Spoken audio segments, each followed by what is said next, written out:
চলো আজকের ভিডিওটা একটু আলাদা রকম করা যাক। সকালবেলা তোমাদেরকে নিয়ে যাচ্ছি ছাদে। তো দেখো বৃষ্টির পরের দিন আমার ছাদের যে বারান্দাটা ওইটার অবস্থা কেমন থাকে। বৃষ্টি থেকে বাঁচার জন্য এই যে একটা কম্বল পাতানো আছে, আর ওদিকে একটা তোষকের ওয়ার যেটা কভার, ওটা এখন ব্যবহার করা হয় না, একটু ছিঁড়ে গিয়েছিল, তো ওইটা পাতানো থাকে।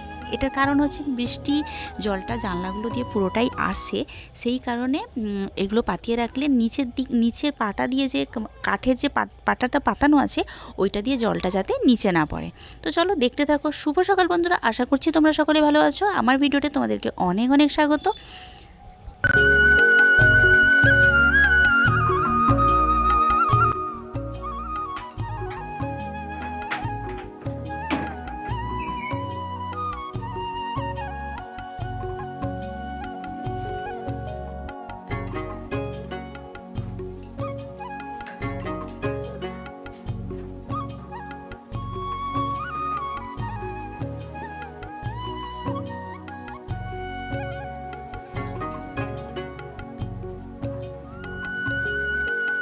তোমরা হয়তো ভাববে যে জানলায় কেন এই প্লাইটা দেওয়া ছিল। তো তার কারণ হচ্ছে কালকে প্রচুর পরিমাণে ঝড় হয়েছিল, আর ঝড় থেকে বাঁচার জন্য, জলের ঝাপটা থেকে বাঁচার জন্য যাতে জানলাটা বন্ধ থাকে এই প্লাইটা দিয়ে দেওয়া ছিল, কেননা জানলার ছিটকিনিগুলো ভেঙে গেছে। আর এখানে দেখো আলমারির উপর প্রায় আগের ঝড় হয়েছিল 4-5 দিন আগে, ওখানে জল পড়ছিল ঝড় বৃষ্টিতে। তো ওই জলটা মানে আমি ফেলতে ভুলে গিয়েছিলাম, আজকে দেখতে পেলাম, ফেলে দিলাম।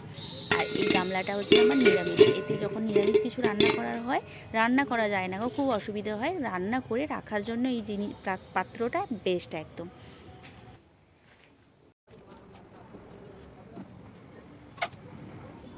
ঝড় হলে ভাবি যে এইটা যদি না হতো, ঝড়ে যদি এই জিনিসটা যদি না হতো তাহলে বেশি ভালো হতো।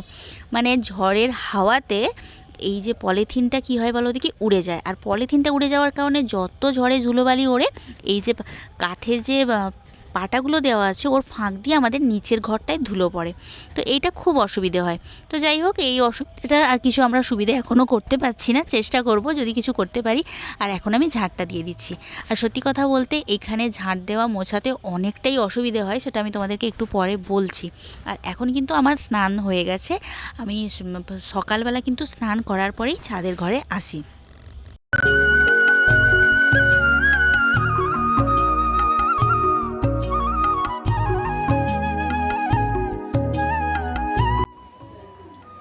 এখন প্রায় 9:45 মতন বাজতে চায়। তো সকালের স্নান করা বাসি কাজকর্ম হয়েছে, কিন্তু এখনও পুজো করা আর খাওয়া দাওয়া হয়নি। তার একটাই কারণ হচ্ছে কালকে ঝড় হয়েছিল। তো বুঝতেই পারছো ঝড় হওয়া মানেই ঘরদোরের অবস্থা কতটাই খারাপ থাকে। তো ওইগুলোই সব পরিষ্কার করছিলাম। আর ছাদে কি বলো দেখি, ছাদে আমি স্নান শেষ করেই ছাদের ঝাড়টা সব কিছুই দিই। মানে যেহেতু সকালে বাসি নাইটিটা পরেই আমি সমস্ত বাসি কাজকর্ম করি, সে কারণে আর ছাদে বাসি কাপড়ে আসি না।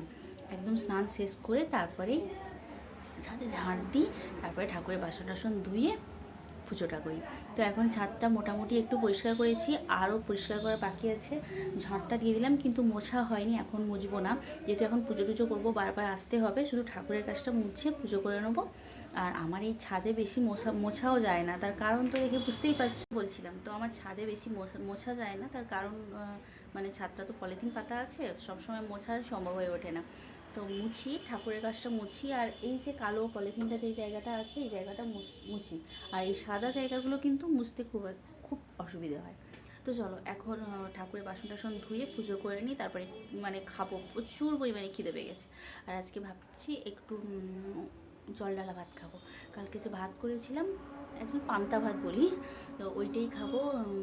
কালকে অনেকটা ভাত, অনেকটা নয়, আমারই মতন সকালবেলা হবে, ভাতটা বেঁচে গিয়েছিল, তো জল দিয়ে দিয়েছিলাম। আর এখন আলু সেদ্ধ করেছি, সবাই, তোমাদের দাদা আর ছেলে সবাই খাচ্ছে আলু সেদ্ধ দিয়ে মুড়ি, আর ছেলে এখনও আসেনি টিউশন থেকে, আর আমি খাবো আলু সেদ্ধ দিয়ে পান্তা। তো চলো দেখতে থাকো।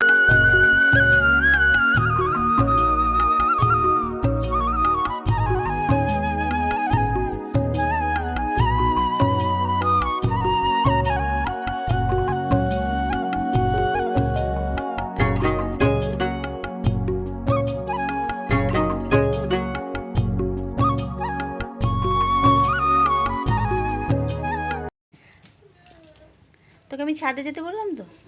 বিড়ালকে রাখ, বিড়ালকে রাখ, পড়ে যাবি কাব্য। কি বদমাসি না সত্যি, এমন মারটা খাবি একদিন তো বুঝে যাবি। চল, এই যে এসে গেছে। সকাল থেকে মাছ ভাত খাইনি বলে ওর মন ভালো নেই।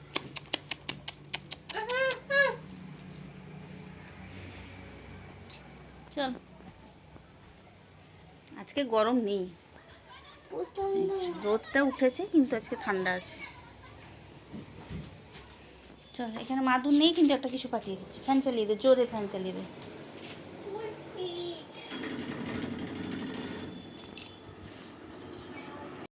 সবসময় কি বদমাসি নাকি? বসো বাবু, আমি কিন্তু রান্না করতে যাবো, দেরি হয়ে যাচ্ছে। চলো বসো। কেস, হ্যাঁ মানে রোগা করে চৈতন্য।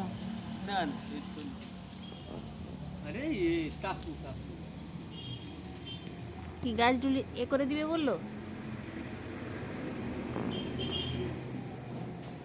নারকেল পাড়া চলছে না, ডাব নিতে এসছে আর নারকেলটা হয়ে গেছে, ওটা নামিয়ে দেবে। ডাব বিক্রি হচ্ছে। ডাব তো অনেক ছোট ছোট গো। হ্যাঁ,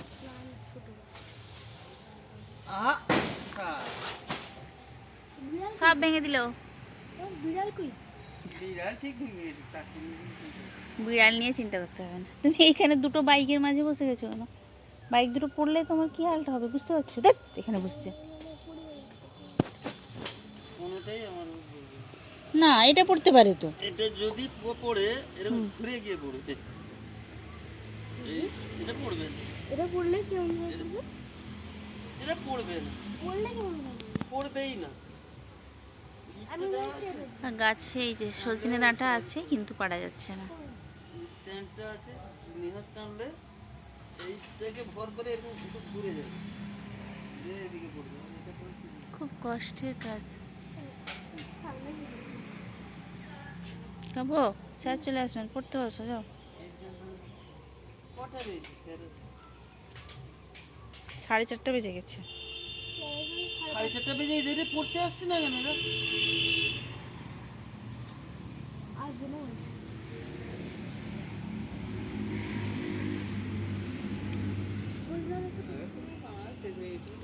হ্যাঁ, কাব্য এদিকে তাকা, বাবার কাছে দাঁড়া।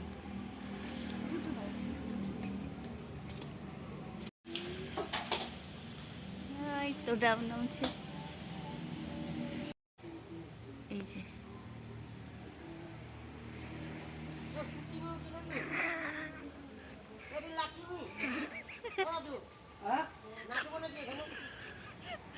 হ্যাঁ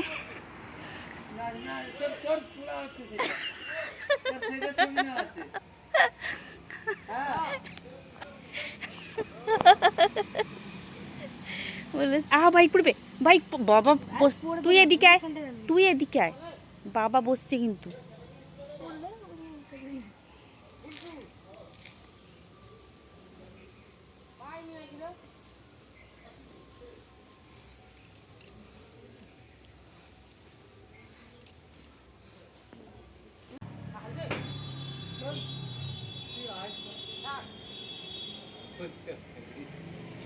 বাবু সোনার মাথায় পড়বে না?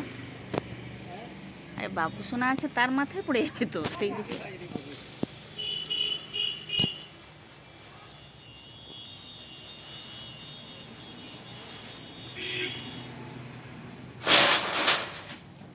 দিয়ে দিয়েছি, পুরো ভেঙে দিয়েছি।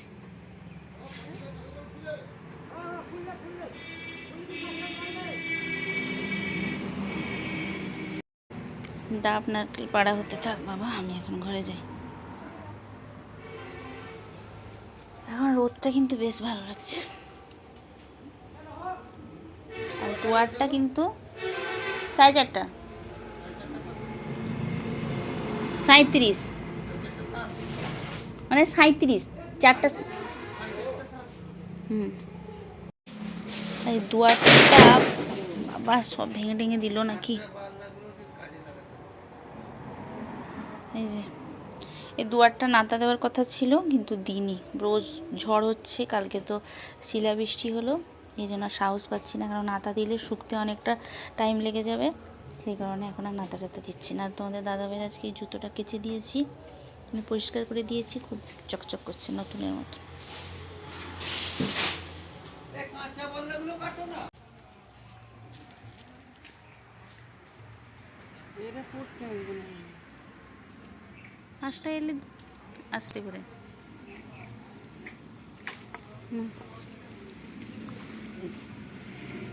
পাঁচটা এলে তুমি ঘুরিয়ে দিবে।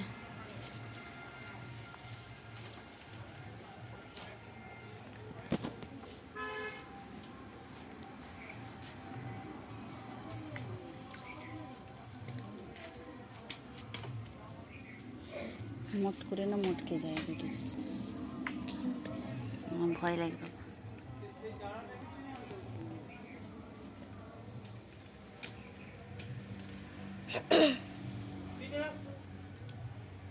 মাছটা বেশি দেবে রে, কটা বেশি? পৌনে 5টা দেবে। দেখা দেখে না বুঝতে পেরেছি। তুমি যেটা বলেছিলে ঠিক বলেছিলে। নিজের গাছের জিনিস যখন বিক্রি করে কিছু টাকা পাওয়া যায় তখন কিন্তু বেশ আনন্দ লাগে। তো তোমাদের দাদাভাইকে দেখে নিশ্চিত তোমরা বুঝতেই পারছো, ও দেখো ওর কিন্তু টিউশন ছিল, শরীর অসুস্থতা সত্ত্বেও টিউশনের ছাত্ররা যদিও এখনও আসেনি, ও কিন্তু তখন থেকে চেয়ার নিয়ে বিশ্রাম না করে বাইরে এসে বসছিল, আর এখন আবার দাঁড়িয়েছে। আর এখানে দেখো সেই ভাইকে বলতে একটু দাঁটাটা পেরে দিয়ে গেল, আমাদের পক্ষে পাড়া একদমই সম্ভব হচ্ছিল না, কয়েকটা হয়েছিল না তো, এই 13-14টার মতনই হয়েছিল, তো ও পেড়ে দিয়ে গেল। তো যাই হোক, কালকে সদিনাটা দিয়ে একটা পাতলা ঝোল খাওয়া যাবে, যেটাকে আমরা সচরাচর ঝাল তরকারি বলে থাকি, নাহলে শুক্তোও খেতে পারি। তো এই হলো। তো সত্যি কথা বলতে এই যে আমাদের নারকেল গাছটা না, এই গাছটা থেকে আমাদের মোটামুটি টুকটাক কিছু না কিছু উপার্জন হয়, সত্যি কথা বলতে একদম যে অন্যান্য গাছগুলোর মতন যে সেরকম কিছু নয়, আমরা এটা থেকে মোটামুটি কিছু না কিছু টাকা পাই।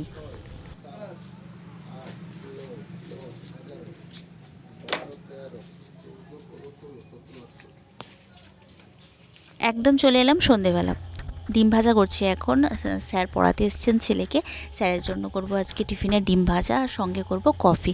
তো ডিম ভাজাটা করছি, আর আমার ছেলের টিউশনটা মানে যখনই শেষ হবে ও আমাকে বলবে যে আমার ডিম ভাজাটা কোথায়, তো ওর জন্যও সেই ব্যবস্থা করে রেখেছি, কিন্তু আমার আজকে ইচ্ছে আছে ওকে ডিম ভাজা না দিয়ে ডিম সেদ্ধ দেওয়ার। তো যাই হোক, দেখো স্যারকে কফি দেওয়ার পরে এতটুকু কফি বেঁচে গিয়েছিলো, তো এত বড় একটা গ্লাসে নিয়ে বসে পড়েছি। এখন এতটুকু কফি খেতে থাকি, তোমরা আমাদের বাড়ির বিড়ালের দুষ্টুমিটা শুধু দেখতে থাকো, আর আমার ভিডিওটা যদি ভালো লেগে থাকে তাহলে চ্যানেলটাকে সাবস্ক্রাইব করে আমার পাশে থাকো। চলো দেখে নাও। নাটক হচ্ছে, দেখবি? শুধু শুধু ইচ্ছে করে করে করছে এরকম, ওইখানে বসে বসে ডাকছে, তুলে তাকে তুলতে হবে। আয় আয় আয়।